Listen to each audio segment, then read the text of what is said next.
பிரியமான அன்பு சகோதர சகோதரிகளே, என் ஆண்டவராக இயேசு கிறிஸ்து நாமத்தாலே நன்றிகளும் சூத்திரங்களை ஏறெடுக்கிறோம். வெகு நாட்களாக உங்களுக்கு செய்திகளை பகிர்ந்து கொள்ள முடியவில்லை. கடந்த நாட்கள் கிறிஸ்துமஸ் நாட்கள் கடந்து போகும்போது அதுக்குரிய வேலைகள் அதிகம். ஒரு பக்கம் பலவீனம். இந்த பலவீனம் தாக்கப்படும் போது நிறைய பேருக்கு தெரியாதுன்னா தெரிவிக்கல, அதுதான் உண்மை. அப்படி ஒருத்தர் தின்னன் ஒரு பகுதியிலேருந்து ஒரு குடும்பம் கணவர் மனைவியாக விசாரித்தாங்க. அவங்களுக்கு நான் சொன்னேன். அடுத்து 2 நாள் கழித்து எனக்கு கொஞ்சம் கொஞ்சமாக உடம்பு சரியாகி நான் தொடர்ந்து ஊழியத்தை பார்த்து கொண்டிருந்தேன். இந்த ஹாப்பி கிறிஸ்மஸ் கூட உங்களுக்கு சொல்ல இருந்தாலும் எப்போதும் நமக்கு கிறிஸ்மஸ் நாட்கள் தான் இல்லையா?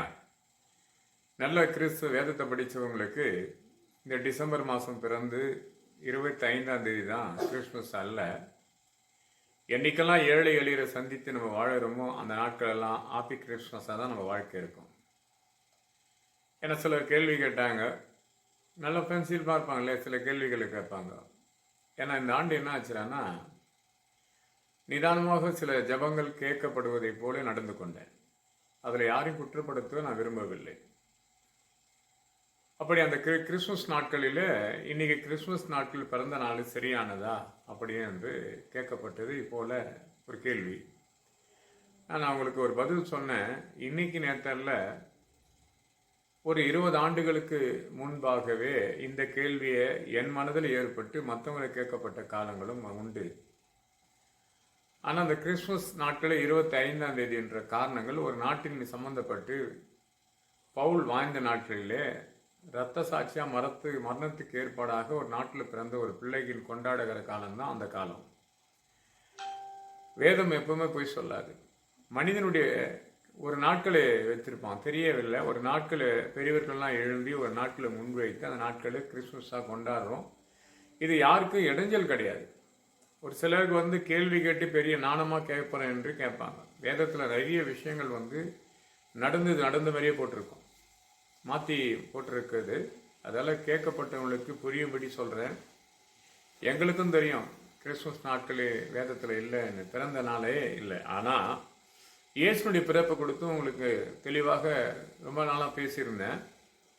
அந்த பெற்றெடுத்த தாயார் பட்ட அவமானம், பெற்றெடுக்கப்பட்ட தாயார் தன் சரிகளை கொடுத்த நிமித்தமாக வாழ்க்கையை போகக்கூடிய ஒரு சூழ்நிலை போது கடவுள் விடல. இன்னைக்கு எத்தனை பேர் கேள்வி கேட்குறாங்க, அத்தனை பேருக்கும் ஒரு கேள்வி தான். நிறைய கேள்விகள் நான் இந்த செல்போன் மூலியமாக பார்க்கப்படும் போது ஒரு சிலர் கிறிஸ்துவங்களை என்ன பண்ணுவாங்க, நான் கிறிஸ்துமஸை கொண்டாட மாட்டோம்,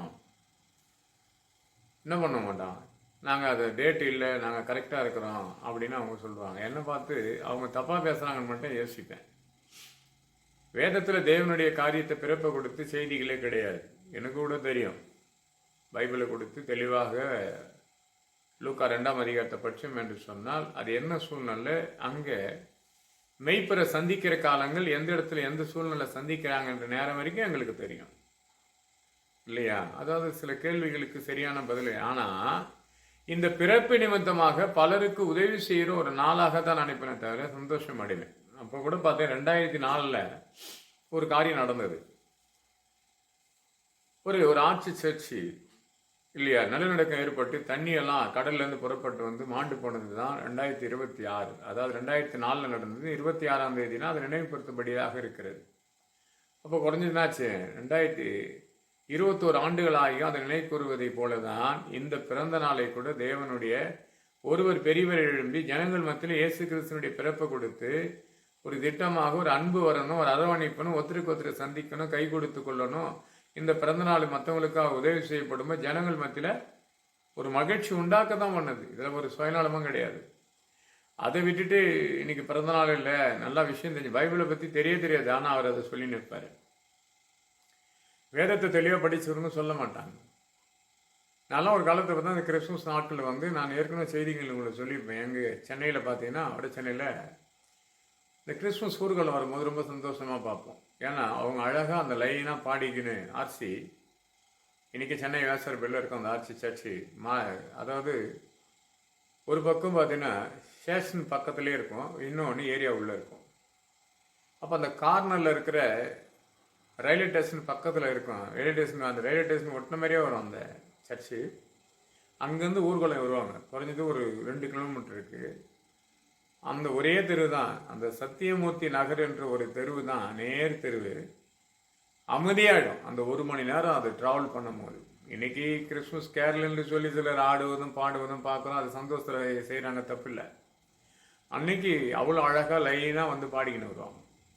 அது ஒரு பெரிய மகிழ்ச்சியாக இருக்கும். இன்றைக்கி எத்தனை பேர் நாங்கள் பார்ப்போம் ஆட்சி கிறிஸ்துவம் பண்ணுற இதெல்லாம் வேறு மாதிரியாக இருக்கும். நான் சிறு வயதில் இன்றைக்கி எனக்கு 58 வயசு ஆகுது, அப்படி பார்ப்பேன், சந்தோஷப்படுவோம். அப்போது அவங்கெல்லாம் வந்து இது நடத்தின வந்து காரணங்கள் என்னென்னா, ஏழை எளிய சந்திக்கப்பட்டு வீடு சந்திக்கப்பட்டு அவங்க என்னெல்லாம் விழுந்து கிடக்கிறார்களோ, எதெல்லாம் சாய்ந்து கிடக்கிறார்களோ அத்தனை காரியத்தையும் சந்தித்து அவங்களுக்கு தேவைகளை சந்திக்கிற இந்த கிறிஸ்மஸாக இருக்கும். அதெல்லாம் ஆபி கிறிஸ்மஸ் என்று சொன்னால் எதுக்கு அந்த சந்தோஷம் வந்தால், இந்த கிறிஸ்மஸ் நாட்களில் நம்ம என்ன பண்ணார், ஒரு சாபனத்தினுடைய போதகர் கடந்து அவங்க சந்திக்கும் போது அவர் கூட ஒருத்தர் கடந்து போய் இந்த வீட்டில் என்ன இல்லைன்றதாக கேட்டு விசாரித்து அவங்களுக்கு உதவி செய்வாங்க. இது எனக்கு தெரிஞ்ச விஷயம். நான் சின்ன பையனாக இருந்த காலத்தில் நான் அதை பார்த்துருக்குறேன். கண்ணுக்கு நேராக சாட்சியாக சொல்ல முடியும். அந்த பாட்டு மாறுறது கூட ஒரு தடுமாட்டம் இல்லாத நடந்து போவாங்க. இன்னைக்கு ஆடி பாடின்னு எல்லாருமே ஒரு பயங்கரமாக போவாங்க, அப்படி கிடையாது. அதுக்கு எடுத்துன்னு போகிற வழி அது பாடையில் சூப்பராக இருக்கும், ரொம்ப பிடிக்கும். ஒரு 50-100 பேர் லைனாக நின்று ஒரே மாதிரி பாடுவாங்க. இன்றைக்கா நான் சின்னமலைக்கு கடந்து போய் மேலே போனால் அங்கே ஆராதனை பண்ணும்போது அந்த இடத்துல ஒரே விதமாக பாடல் பாடுவாங்க. பாட்டு முடியும் போது அது முன்னோத்தில் எழும்புவாங்க, அப்படி நல்லாயிருக்கும். அப்போ அந்த நல்லாயிருக்கும். அந்த அசிஸ்த மாதிரியாவே கத்திற்குள்ள ஆசீர்வதிக்கப்பட்டு சொல்கிற அழகே ரொம்ப நல்லாயிருக்கும்.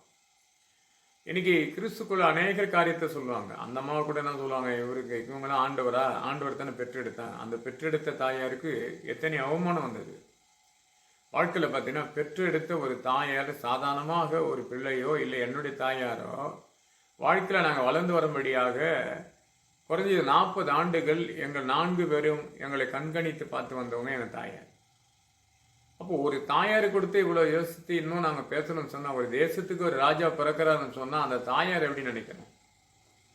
அப்போது இந்த வேதத்துலேருந்து ஒரு சிலர் இல்லாததெல்லாம் எடுத்து பேசி கொண்டிருப்பாங்க. அதனால் பார்க்குற அன்பு சகோதர சகோதரிகளை ஒன்று மட்டும் தெரிஞ்சுங்க, வாழ்க்கையில் எல்லா விஷயத்தையும் நம்ம விசாரித்து பார்த்தோம்னா ஒன்றுமே இருக்காது. பேசலாம் ஈஸியாக, அதுக்கு பலன் தெரியுமான்னு கேட்டால் தெரியாது. இப்போ வாழ்க்கையில் பார்த்தோன்னா மோசை காலத்தில் இதே பிரச்சனை வந்ததுங்க. மோசை காலத்தில் பார்த்தோன்னா யோசுப்பு மரித்த பிற்பாடு ஒரு ராஜா ஒன்று புதிக்கிறார். அந்த யாத்திராகத்தில் பட்சமானா ரொம்ப நல்லா இருக்கும். 1ஆம் அதிகாரத்திலேயே ஒரு ராஜா புதுப்பிக்கப்படும் போது என்ன பண்ணுறாருன்னா இஸ்ரவேல் ஜனங்களை தான் பார்க்குறாரு. அவர் என்ன பண்ணுறாங்க, எகிப்தியர் என்ன பண்ணுறான், இஸ்ரவேல் ஜனங்களை ஒத்து பார்க்குறான். அப்போ யோசப்பு அறியாத ஒரு புதிய ராஜா எகிப்தில தோன்றப்படும் போது முதல்ல அவனுடைய செட்டிங்கே என்னடான்னா ஆண் பிள்ளை இருக்கக்கூடாது என்று ஒரு முறையை கொண்டு வராங்க. ஏன்னா வயல்வெளியில் பார்த்தாலும் இஸ்ரவேல் ஜனங்க பெருகி கொண்டிருக்காங்க. அப்போது இந்த ஜனங்க பெருக பெருக பெருக ஜனங்க பார்க்குற இடத்துல எப்படிங்கிறாங்க, பயங்கரமான ஒரு கூட்டம் இருக்குது. அந்த கூட்டத்தை அவங்கள ஆளுகை செய்ய அவங்களால முடியல, அடிமைப்படுத்தி பார்க்குறாங்க, பலவிதமான கஷ்டத்தை பார்க்குறாங்க. அப்போ ஜனங்களை நோக்கி இஸ்ரவேல் ஜனங்கள் பார்த்தீங்கன்னா அவ்வளோ பேர் இருக்காங்க. அப்போ நாங்கள் சந்திக்கப்படும் ராஜாவின் கட்டில் ஆண் பிள்ளையை பிறக்கக்கூடாதுன்னு மருத்துவர்களுக்கு ஆலோசனை கொடுக்குறாங்க. ரொம்ப நல்லா இருக்கும். அது யாத்திராக 1ஆம் அதிகாரத்தில் படிக்கப்படும் போது 15ஆம் வசனத்திலேருந்து இருக்கும். நான் 14லேருந்து படிக்கிற மாதிரி, நீங்கள் எகிப்தியர் ஸ்திரீகளை போல் மருத்துவர்களை செய்யும் போது அவர்களை மனைவியின் மேல் உட்பரித்து போய்களே பார்த்து ஆண் பிள்ளைகள் தோன்றினால் அந்த பெண் பிள்ளைகளை மட்டும் உயிரோடு காக்கப்படும். மருத்துவர்கள் தேவன் பிள்ளைகளை பார்த்து ஆண் பிள்ளைகள் என்ன பண்ணணும், தண்ணியில் தூக்கி போடப்படுதுன்னு ஒரு சட்டத்தை கொண்டு வரான். அப்போ இந்த மருத்துவருங்க ஒரு உதவி செய்கிறாங்க. இனி வரைக்கும் மருத்துவர்கள் இன்னைக்கு சூப்பராக இருக்கிற காரணம் தெரியுங்களா, தேவனுக்கு பிரியமானது செய்தார்கள் அந்த காலத்தில். அந்த மருத்துவர் என்ன பண்ணுறாங்க, ரொம்ப அழகாக ஒரு கேள்வி ஒன்று சொல்லுவாங்க. மருத்துவர் தேவனுக்கு பயந்த மேலே எகிப்தின் ராஜா தங்களுக்கு இட்ட கட்டளையை செய்யாமல் ஆண் பிள்ளைகள் உயிரோடு காக்கப்பட்டது. அதன் பின்பு எகிப்தின் ராஜா மருத்துவரை நோக்கி, அழிந்து போக நீங்கள் ஆண் பிள்ளைகள் எல்லாம் உயிரோடு காக்கப்பட்டீர்களே என்று கேட்கும்போது அதுக்கு அந்த மருத்துவர்கள் பார்வைக்கு, அப்போ அது சொல்கிறாங்க, அந்த மருத்துவர்கள்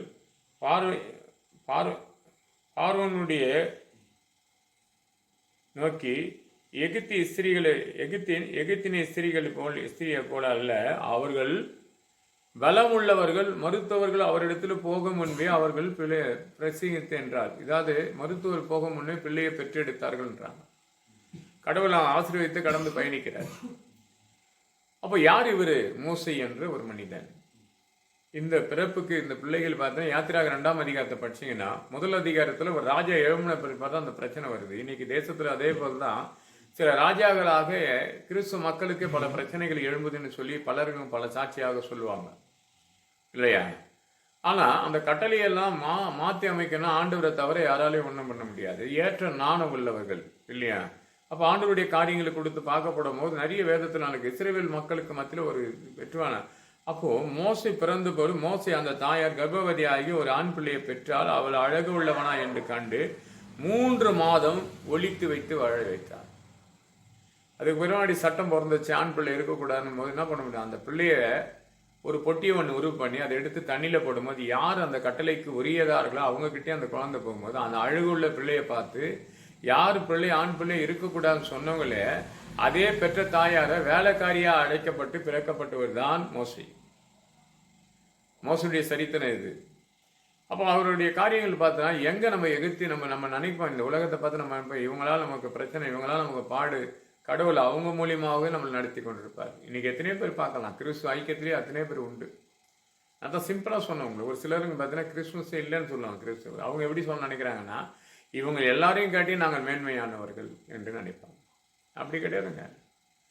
இந்த பிறப்பின் நிமித்தமாக ஆண்டவராக இயேசு கிறிஸ்து பிறப்பு நிமித்தாக பல கோடி ஜனங்களுக்கு, ஆயிரக்கணக்கான ஜனங்களுக்கு, கோடிக்கணக்கான ஜனங்களுக்கு உணவோ வஸ்திரங்களோ அன்ன வஸ்திரத்தை கொடுத்து பலருக்கு என்ன பண்றாங்க, ஓடி ஓடி ஒவ்வொரு பகுதியில் இதை செய்யப்படும் போது பல ஜாதி மக்கள் தேவநாமத்தை மகிம்படுத்தும் மகிழ்ந்து களி கூறுவா அந்த ஹாப்பி கிறிஸ்துமஸ் என்று வாழ்த்துவார்கள்.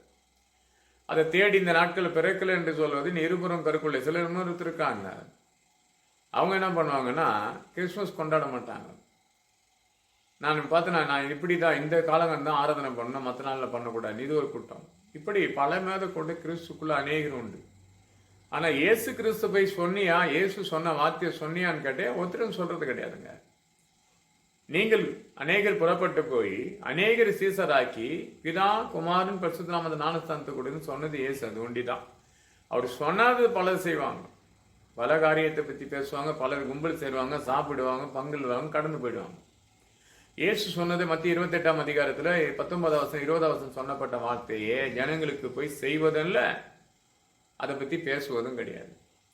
இன்னைக்கு எத்தனை பேர் நம்ம அப்படி இருக்கணும்? பார்க்குற அன்பு சகோதர சகோதரியை ஒரு ஆண் பிள்ளையை இருக்கக்கூடாதுன்னு சொல்லி இஸ்ரேல் மக்களுக்கு விரோதமாக எகிப்தியர் எழும்பப்படும் போது அந்த எகிப்தியர் தோன்றுகிற எல்லா காரியங்களை பார்த்தோன்னா இஸ்ரேல் புத்தர்களின் ஜனங்களே நம்மிலே ஏராளமாக பலம் கொண்டவர் இருக்கிறாங்கன்றாங்க. அப்போ இஸ்ரேல் ஜனங்க எப்படி இருப்பாங்களாம்? பலம் கொண்டு இருப்பாங்க. இதுதான் யாத்திராக 8:23 உன் ஜனத்துக்கு என் ஜனத்துக்கு வித்தியாசம் உண்டுன்னு சொல்லும்.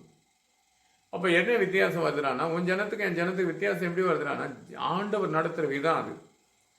பார்க்குற அன்பு சகோதர சகோதரிகளே, இந்த பிறப்பின் செய்தியை பார்த்துட்டோம். பிறப்பின் செய்திக்கு பிற்பாடு என்ன நடந்தது? மோசே காலத்தை கொஞ்சம் பார்த்துட்டோம். இப்போ சொல்லிட்டேன் அதை பற்றி. இதே காலத்து இயேசு கிறிஸ்து காலத்தில் அதே மாதிரியாக மத்திய புத்தகத்தில் எழுதும். அப்போ அந்த காரியத்தை கொடுத்தா இதில் எப்படி 2ஆம் அதிகாரத்தை 1ஆம் அதிகாரம் 2ஆம் அதிகாரம் அதுலேயும் மத்திய புத்தகம் 1ஆம் 2ஆம் அதிகாரத்திலே முடியும். அப்போ கடவுளுடைய காரியங்கள் என்னடானா ஏதோ ஒரு விஷயத்தை முன்வைத்து கொண்டே இருப்பார் ஆண்டவர். ஆனால் அதை தெரியாதவங்க அநேகர் பேசுவாங்க. நான் பார்த்தேன்னா குறைஞ்ச 7 நாள் பற்றி ஒரு செய்தி எடுக்கல, அது யாருமே அதை பற்றி வருத்தப்படலையே, ஏன் அனுப்பலன்னு கூட கேட்கலையே. அப்போ அவங்களுக்கு விருப்பம் இல்லை. அப்போ நான் என்ன பண்ணுவேன், இனிமேல் இதை விரும்புகிறவங்க தான் நாங்கள் செய்தி அனுப்புவோம் இல்லையா? எங்கள் கிறிஸ்துமஸ் என்ன பண்ணீங்கன்னு கூட ஒருத்தர் விசாரில. ஒரே ஒரு ஃபேமிலி தின்னூரில் அந்த தம்பி எனக்கு ஃபோன் பண்ணி, என்னப்பா என்னமே இல்லை, ரொம்ப பிஸியானார். அப்போ தான் சொன்னேன், எனக்கு உடம்பு முடியாத படுத்துன்னு இருக்கேன்ப்பா அப்படின்னும் போது என்னை விசாரிச்சு, நீ மருத்துவமனைக்கு போனீங்களா, ஹாஸ்பிட்டலுக்கு ஊசி போட்டிங்களா விசாரிச்சு அன்னைக்கு மாலே அவங்க மனைவி பேசுகிறாங்க.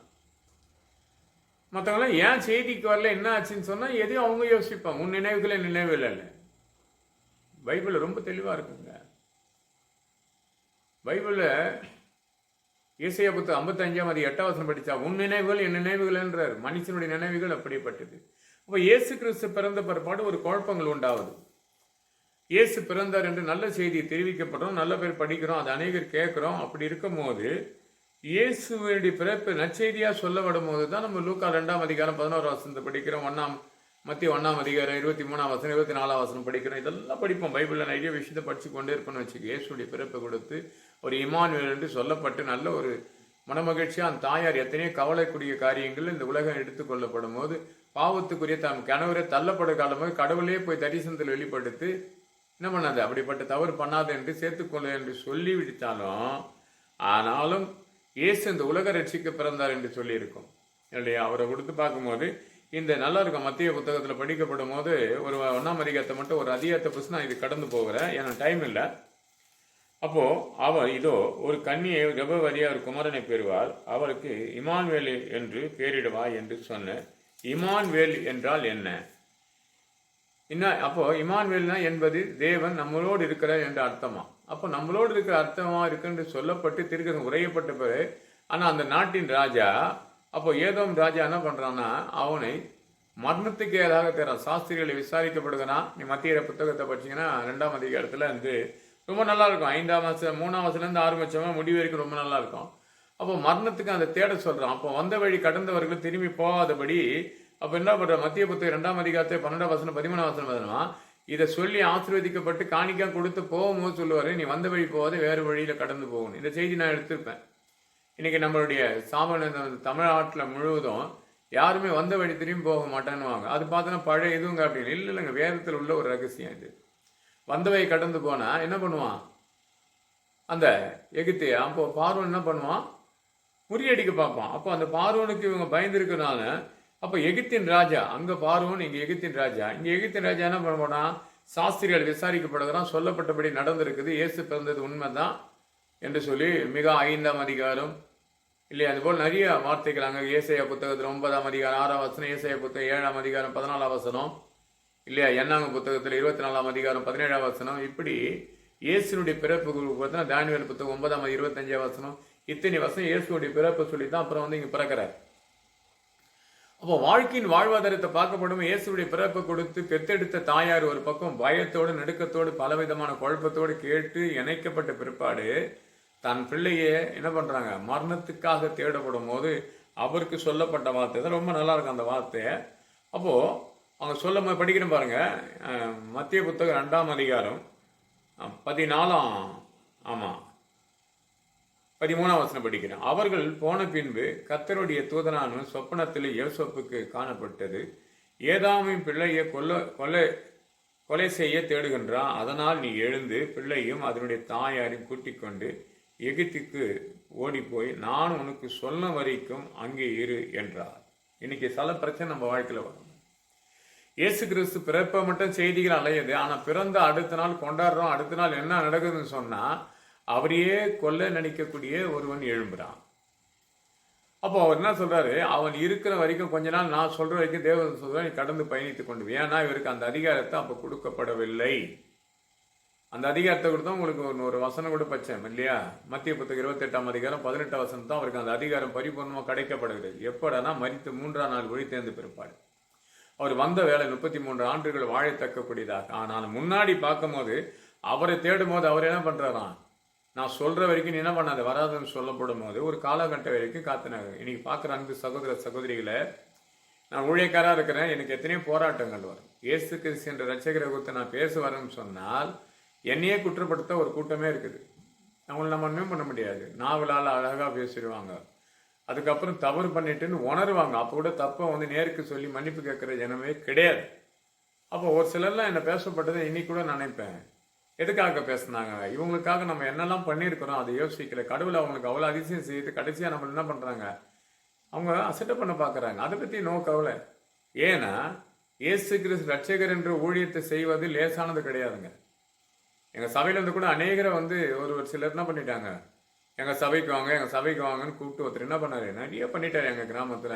அவரை போய் நம்ம வந்து ஏன்பா பண்ணுன்னு கேட்க முடியாது. கடவுளாச்சு அவராச்சு. ஒரு சுவிசேஷம் ஒருவருக்கு நல்ல சாப்பாடு சாப்பிட்டு அவங்க நிலையா வரக்கூடிய காலத்தில் நான் கொண்டு போய் நான் பார்த்துக்கிறேன், நான் நல்ல சாப்பாடு போடணும் சில எத்தனை போவாங்க தெரியுங்களா. எத்தனை பேர் சொல்லுவாங்க, பெற்றவங்களை சொல்லுவாங்க, எங்கள் அம்மாவை என்கிட்ட விட்டு நான் பார்த்துறேன், அவங்க போன கொஞ்ச நாள் தான், சில நாட்களில் அந்த அம்மா கண்ணீரோடு இருப்பாங்க. நான் இருக்கிற இடத்துல நல்லா இருந்திருந்தேன், அங்கேருந்து கொண்டு வந்து இப்படி பண்ணிட்டாங்க எங்கள் பிள்ளைங்க எங்களை அப்படின்வாங்க. அதுபோல தான் இன்னைக்கு நிறைய பேர் ஒரு சபையை விட்டு இன்னொரு சபைக்கு போவாங்க. அப்படி போகாதீங்க. இருக்கிற சபையில் போதும் என்ற மனதோடு இருந்து சத்தியத்தை கேட்டு அதன்படி நடந்தால் அழிவில்லாமல் நீங்கள் ஆசீர்வதித்து பெருவீங்க. யாராவது எதையோ ஒன்று சொல்லுவேன், நான் பார்த்துக்கிறேன். ஒரு காலகட்டத்தில் ஒரு விஷயத்தை வச்சுருந்தாங்க, நீ மறித்தா கல்லறிக்க கொண்டு போவோம். யாருமே இப்போ கிடையாதுங்க, மொத்தமே கல்லறை எடுக்க போகிறாங்க. ஜனவரிக்கு பிற்பாடு பாருங்கள், ஆள் கல்லறை சென்னையில் முழுவதும் தமிழ்நாடு முழுவதும் பல கல்லறைகள் எடுக்க போகிறாங்க. இப்படிலாம் ஜனங்களை கொடுத்து ஒரு கூர்ந்து பேசி அவங்களை வேற வழியில் கொண்டு போக நினைக்கக்கூடாது. சுவிசேஷத்தை தெளிவாக அவங்களை அறிவித்துப்பட்டு சத்தியத்துக்கு படி நடந்தால் அவங்க அலுவலாம். எந்த இடத்துல எந்த சபைக்கு போடுறதும் தப்பு கிடையாது. ஆனால் நல்லா இருக்கணும். எந்த சபைக்கு போகணும், கெட்டு போகக்கூடாது. ஒரு சபையை விட்டு ஒரு சபைக்கு போயிட்டு நீ விழுந்துட்டேன்னு சொன்னால் அதோட கஷ்டம் வேற எங்கேயும் கிடைக்காதுங்க. இயேசுக்கு ரட்சகர் இடம் மாறி சொன்ன உடனே செய்தாருங்க. அந்த தகப்பன் சொல்கிறார், இயேசுக்கு சொன்ன உடனே என்ன பண்ணுறாரு, தன் தாயை தன்னுடைய பெற்றெடுத்த தாயும் அவரும் கடந்து பயணிக்கிறாங்க. அவங்க சொல்கிற வரைக்கும் என்ன பண்ண வெயிட்டிங்கில் இருக்கிறாங்க. இன்றைக்கி எத்தனை பேர் வெயிட்டிங்கில் இருக்கிறீங்க? ஒரு சபைக்கு நீங்கள் போகிறீங்க, அந்த சபையில் நிலைத்து இருக்கிறீங்களான்னு கேட்டால் கிடையாதுங்க. இவர் பண்ணுற பிரசங்கமே சரியில்லை, இந்த ஐரி சரியில்லை, இந்த பிஷப் சரியில்லை, இந்த போதகர் சரியில்லை, இந்த சுவிசேஷகர் சரியில்லை என்று சொல்லி என்ன பண்ணுற மனநோய் உண்டாக்குறீங்க. இருக்கிற சபையிலேருந்து நீங்கள் முழங்கால் போட்டு நீங்கள் ஜெபித்து பாருங்கள். இதனுடைய ராஜ்யத்தை அதை நீதியை தேடுங்க. இதுக்கப்புறம் இவைகள்லாம் உங்களுக்கு கொடுக்கப்படணும். திட்டவட்டமாக மத்திய 6ஆம் அதிகாரத்தில் இருக்கும் 33ஆம் வசனத்தில். இந்த உலகத்தில் என்னத்தை சம்பாதித்துன்னு நினைக்காதீங்க. எத்தனையோ காரியத்தை கொடுத்து யோசிச்சுதான் ஒரு காலகட்டத்தில் ரொம்ப வருத்தப்படுவேன் நான். இப்போல்லாம் வருத்தமே கிடையாதுங்க. இருப்பது போதும் என்று ஓடிக்கொண்டே இருக்கிறேன் இல்லையா? எவ்வளோ பேருக்கு இந்த வாட்டியை பார்த்தீங்கன்னா கிறிஸ்மஸுக்கு நிறைய பேருக்கு லுங்கி ஒரு பக்கம், சேரீ ஒரு பக்கம். அவங்க பார்த்தோன்னா அதை கொடுக்கும்போது அந்த சேரீ ஒரு பக்கம் கொடுத்துனே இருக்கிற ஒரு கூட்டம். அவங்களாம் இயேசு அறியாதவங்க. அவங்களுக்கு நான் சொல்கிறேன், இனிமேல் வர காலத்தில் 1 மணி நேரம் இதெல்லாம் 1ஆம் தேதி எல்லாருக்கும் அரிசி குத்தாகணும். இன்னும் 5 பேருக்கு ஆரம்பிச்சு இன்னைக்கு 40 பேராக மாறிச்சு. எப்படி வருது எங்கே போது தெரியாது. அவருக்கு வேலை செய்கிற வேலையை தெளிவாக திட்டமாக அழகாக நம்ம செய்தோம் என்று சொன்னால் இயேசுனுடைய பிறப்பின் செய்தி கொண்டாடுறது முக்கியம் கிடையாதுங்க. அடுத்த நாள் இயேசு கிறிஸ்து எப்படிப்பட்ட பாடுகள், சில நாட்கள் தேசத்தை விட்டு போகக்கூடிய ஒரு சூழ்நிலை வந்தது. அப்படித்தாங்க ஊழியக்காராக எங்களுக்கு எங்கே கடந்து போனாலும் ஏதாவது ஒருவர் குற்றப்படுத்துவாங்க. அது தப்பு. அவங்க ஆரம்பத்தில் ஈஸியாக குற்றப்படுத்த முடியும். ஆனால் சில நாட்களுக்கு பிற்பாடு படுற கஷ்டங்கள் நாங்கள் சொல்லக்கூடாது. இயேசுவை அனுப்பணுமே என்ன பண்ணாங்க? அவர் சொல்கிறாரு பாருங்க. அவர் மறுபடியும் படிக்கிற அந்த வசனத்தை மத்திய புத்தகம் 2ஆம் அதிகாரம் 13ஆம் வசனம். அவர் போன பின்பு கர்த்தருடைய தூதனானவன் சொப்பனத்திலே யோசேப்புக்கு காணப்பட்டு ஏதோ பிள்ளைகளை கொலை செய்யும்படி தேடுகிறான். அதனால் நீ எழுந்து பிள்ளையும் அதனுடைய தாயாரையும் கூட்டிக் கொண்டு எகிப்துக்கு ஓடி போங்க. நான் உனக்கு சொல்ல வரைக்கும் நீ அங்கேயே இரு என்றான். அவர் என்ன பண்ணார்? அந்த இரவே புறப்பட்டார். அந்த இரவே பிள்ளையை தூக்கி கொண்டார், புறப்பட்டார். ஊழியக்காரன் சொல்லும் போது இல்லையா, தேவதூதர் சொல்றாரு இல்லையா, என்னதான் ஆண்டவராக இயேசு கிறிஸ்து சொல்லப்படுகிற செய்திகள், என் செய்திகள் நிறைய பேர் கேட்பாங்க, ஜெபம் பண்ணிக்குவாங்க, எல்லாம் பண்ணுவாங்க. சில விஷயங்கள் நாள் மாறப்படும் போது மனிதனுடைய ஆலோசனை கேட்டாங்க. சங்கீத புத்தகத்தில் 94ஆம் சங்கீத 11ஆம் வசனம் படி மனுஷனுடைய ஆலோசனை கேட்டு அவன் என்ன பண்ணுது? மனுஷனுடைய ஆலோசனை வீணானதுன்னு கர்த்தரே சொல்றாரு. ஆனா மனுஷன் என்ன பண்றாங்க?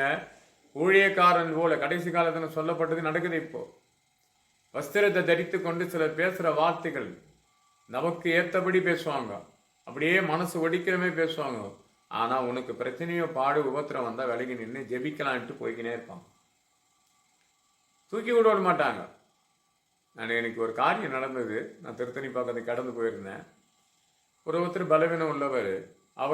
அவர் வந்து கிட்ட வரணும் போது அவங்க ஒதுங்கி போறாங்க. நான் என்ன சொன்னேன், இன்னும் இந்த இடத்துல இருந்து அவரை இங்கே வாங்க அப்படின்னு பிடிச்சி விட்டு பக்கம் ஏற்றி விட்டேன்.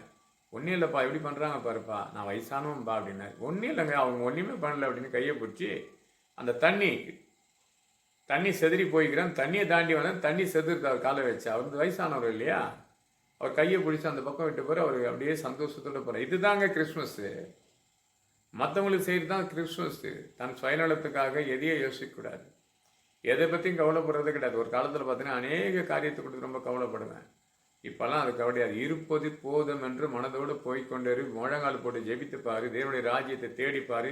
இவையெல்லாம் கொடுக்கப்படும் என்று சொன்னவர் நிச்சயமாக செய்திருப்பார். பார்க்குற அன்பு சகோதர சகோதரிகளை, குறைஞ்ச 6 நாள் 7 நாளுக்குள்ள உங்களுக்கு செய்தி வரல, ஹாப்பி கிறிஸ்மஸ் என்று உங்கள் வாழ்த்தினாலும் அடுத்த நாளைக்கு கிறிஸ்மஸ் ஆகி கொண்டாடப்பட்ட இயேசு கிறிஸ்துக்கு வந்தது மரணத்துக்கு ஏதாவது. இயேசுவுக்கு வந்ததும் அதுதான், மோசிக்கு வந்ததும் அதுதான்.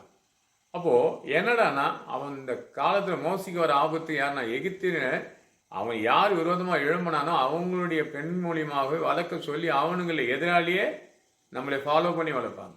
யாரை கொடுத்தும் பயப்படாதீங்க. யாரெல்லாம் விரோதமாக நீ நினைக்கிறியோ அவங்களே கொண்டு கர்த்தர் உங்களை நடத்துவார். யாரெல்லாம் சபையை எடுக்கிறாங்களோ கர்த்தர் பார்த்துக்குவார். ஒருவனை ஆலயத்தை கெடுத்தால் அவனை நான் கெடுப்பேன்ட்டார். நீ 1 கொரிந்தியர் 3ஆம் அதிகாரம் 17 வருஷம் பாருங்க. ஒருவன் ஆலயத்தை கெடுத்தால் நான் அவனை கெடுப்பேன்னா, அப்போது நீ தான் அந்த ஆலயன்றாரு. உன் இதயத்தை நீயே கெடுத்து கொள்கிறன்றாரு. இன்னைக்கு எத்தனை பேர் ஆத்துமா போயிட்டாலும் சரி, எவ்வளோ ஆத்துமா அந்த ஊரே ஞானஸ்தானம் கொடுத்து நடத்தி வந்த எத்தனையோ பிரச்சனை, யாரோ ஒருத்தர் எழும்பி என்ன பண்ணுறாங்க, குழப்பத்தை உண்டாக்கி கொண்டு இருக்கிறாங்க, குற்றப்படுத்த பார்க்குறாங்க, வகை தேடுறாங்க. இயேசு என்ற ரட்சகர் அருகில் இருக்கிறார். அவர் பாதுகாத்துக் கொள்வார். இந்த ஊழியத்தை கொண்டு வந்தவர் இல்லையா, நோக்கத்தோடு இந்த கிராமத்துக்குள்ள கொண்டு வந்தவர் அவர். அத்தனைய காரியத்தை ஒரு அற்புதமாக செய்து முடித்த கர்த்தர் இதையும் ஏற்ற காலத்தில் செய்து முடிப்பார். இயேசு கிறிஸ்து போல் காத்திருப்போம். தேவன் வந்த நோக்கங்கள் என்னவோ அதை சரியாக செய்து முடிப்பார். நான் எந்த நோக்கத்துக்கு இங்கே வந்தனோ நிரம்பி எடுப்பார், ஆலயத்தை கட்டி முடிப்பார். அற்புதம் அடையாளம் நிச்சயமாக 2026 நடக்கும். ஏராளமும் தாராளமாக கத்தர் கொடுப்பார், உயர்த்துவார். கர்த்தர் நாமம் மட்டும் மகிமைப்படட்டும். பிறப்பின் செய்தியை பார்த்து நீர் இயேசு கிறிஸ்து பிறப்பின் செய்தி மறுநாள் என்ன நடந்தது மட்டும் கொஞ்சம் பாருங்க. அது மத்திய புத்தகத்தில் 1ஆம் அதிகாரம் 2ஆம் அதிகாரத்தை படித்தாலும் உங்களுக்கு புரிஞ்சிடும் இல்லையா? இல்லைன்னா மோசையை கொடுத்து பார்க்கணும்னு சொன்னால் யாத்திராகம் புத்தகத்தில் 1ஆம் 2ஆம் அதிகாரத்தையும் 4 அதிகாரத்தை படிங்க. மரணத்துக்கு ஒருவன் ஊழியத்துக்குள்ளே வரப்படும் போது இவ்வளோ பாடுகள் இருக்குது. அது முன்பே அறிவித்து கத்தர் கொண்டு வந்து முன்னே வைக்கணும் என்று சொன்னால் வேதத்தையும் அதன் தேவைகளை சந்திங்க. முதல் தேவனுடைய ராஜ்யத்தை அதன் நீதியை தேடுங்க. இவைகளெல்லாம் உங்களுக்கு கொடுக்கப்படும். கத்தர் இந்த வார்த்தைகளை ஆசீர்வதிப்பார். ஜெபம் பண்ணுவோமா? என் அன்பால் நேசிக்க நல்ல பிதாவின் கிருபைக்காக ஸ்தோத்தரிக்கிறோம், வல்லமைக்காக துதிக்கிறோம். வெகு நேரம் இந்த செய்தி எடுத்தாலும் ஒவ்வொரு இதையும் திறக்கப்படட்டும், சகலத்தை பொறுப்படுத்தி வழி நடத்தும். நாம் முக்கியப்படும் பெரிகிருஷ்ணன் பிதா. ஆமே ஆமே ஆமே. ஹாப்பி கிறிஸ்மஸ்னு வாழ்த்துக்கிறேன் இல்லையா? நீங்கள் எங்களை வாழ்த்தினாலும் நிச்சயமாக நாங்கள் உங்களை வாழ்த்துவோம். கத்தர் உங்களை ஆசீர்வதிப்பார்.